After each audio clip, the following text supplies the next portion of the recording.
ಒಂದು ಸುಂದರವಾದ ಕಾಡು. ಆ ಕಾಡಿನಲ್ಲಿ ಪ್ರಾಣಿ ಪಕ್ಷಿಗಳೆಲ್ಲ ಖುಷಿಯಿಂದ ಇದ್ದವು.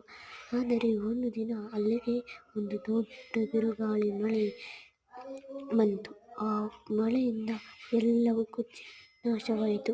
ಕೆಲವು ವರ್ಷಗಳ ನಂತರ ಅಲ್ಲಿ ಒಂದು ಸುಂದರವಾದ ತೋಟ, ಕಾಡು ಎಲ್ಲ ಹುಟ್ಟಿತು. ಆಗ ಊರಿನ ರಾಜನು ಹೇಳಿದ, ನಿಮ್ಮ ಕಾಡಿಗೆ ನಾನು ರಾಜನನ್ನು ಕಳಿಸುತ್ತೇನೆ. ಅವನೇ ಸಿಂಹ ನಿಮ್ಮ ಕಾಡಿಗೆ ರಾಜನಾಗಿ ಬರುತ್ತಾನೆ ಎಂದು ಹೇಳಿದರು. ಎಲ್ಲರೂ ಖುಷಿಯಿಂದ ಅಲ್ಲಿಂದ ಹೊರಟರು. ನಂತರ ಸಿಂಹನನ್ನು ಕಾಡಿನ ರಾಜನಾಗಿ ಮಾಡಿದರು. ಮಕ್ಕಳೆಲ್ಲ ಖುಷಿಯಿಂದ ಕಾಡಿನ ರಾಜ ಸಿಂಹನಾದನೆಂದು ಎಲ್ಲರ ಬಳಿ ಹೇಳಿದರು. ಇಲ್ಲಿಗೆ ಕಥೆಯು ಮುಕ್ತಾಯ.